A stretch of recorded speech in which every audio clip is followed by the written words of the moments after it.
Welcome back to this video series on the Gospel of John. I'm so glad you're here. We're in chapter 13, in a marvelous chapter, right before Christ's crucifixion and his glorious resurrection. We're in his final hours. He's come into Jerusalem in chapter 12. He's seen the final rejection by the Greeks and Jews against him. He stated his purpose for coming, to save men's souls. And in chapter 13, is the Last Supper at the Passover feast, where he washes the disciples' feet and points out that Judas will betray him and he is left. So we're in the final sections of verses of chapter 13, from 31 to 38. So after Judas leaves, he then he puts the disciples back on a positive course. And of course, they were concerned about him leaving and not fully understanding what had happened. So he redirects their mind to something true and positive, and says, now the Son of Man is glorified, as we mentioned last week. Otherwise, with the capture of Judas by Satan, his death and resurrection as glorification in heaven after his ascension following his resurrection was basically fait accompli. It was done. This was going to happen. So he then states, if God be glorified in him, this is Christ speaking, God also shall be glorified in himself, and shall straightway glorify him. Otherwise, he is going to glorify Christ for his action on the cross, following his resurrection, and then ascension, which we read about in Acts 2. So he goes, little children, speaking to the disciples, I'm with you a little while. You will seek me. As I said to the Jews, whither I go, you cannot come. So now I say unto you. Okay, so he's telling them, I'm going to leave you. You can't come yet. He explains later that they will come later, but not now. And he's going away, but of course, he'll send then the Paraclete, as he mentions in John 14, the Holy Spirit to help them. But he goes, a new commandment I give unto you, that you love one another, just as I loved you, that ye also love one another.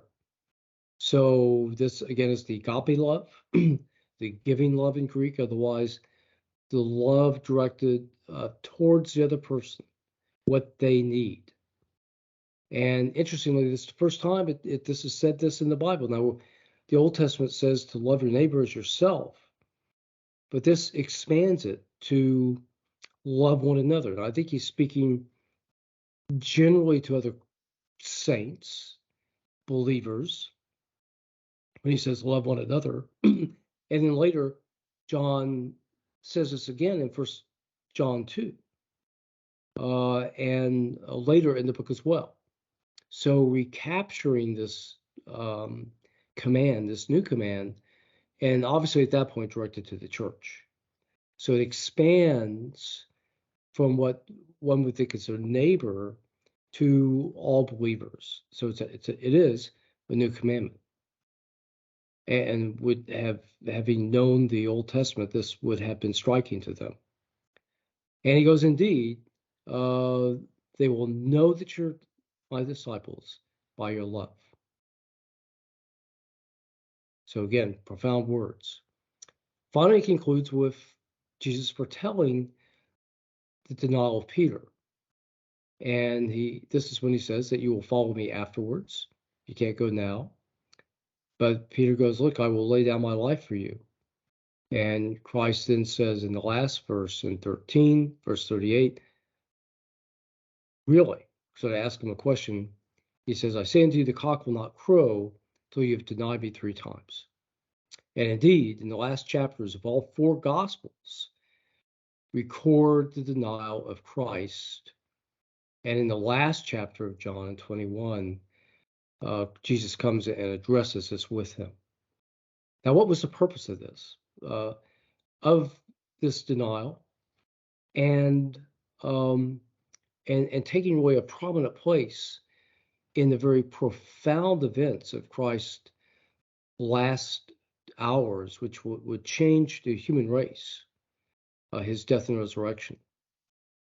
Well, we don't know for sure, but I think it was a lesson on several levels. And again, you may disagree and have to figure this out for yourself. Obviously, Peter was too confident here. He was confident in himself. And Christ was going to teach him that our confidence is not in ourselves, but it's in God. And particularly at the beginning of the church, they'll lead the church, they'll have the Holy Spirit, and that's where the confidence lays in God and working through the Holy Spirit to affect the things that God wanted them to do. So that's a really key point. And so I think it also emphasizes that in Peter's life and as well as ours now in the church, that it's really all God, not just the salvation, but in our Christian life. I think it also shows, secondly, the mercy of God. And Christ, he's been merciful to the disciples the whole way through, very patient, very kind. It says right at the beginning of this chapter, he loved them till the end. And so even in his last hours when he spent 3 years of Peter, he knows Peter's going to deny him. It's not just Peter, all the disciples fled.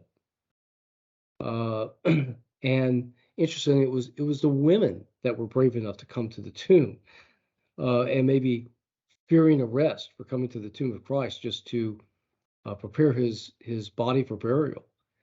But they all fled, and they all really denied him. And it shows his mercy to all the disciples and especially Peter. Okay, great chapter.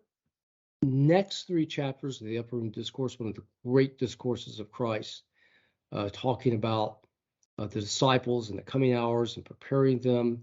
And so much of it is repeated in the epistle. So it relates to the church as well, where it's been repeated later on. So thank you for joining me. I'll look forward to seeing you next time.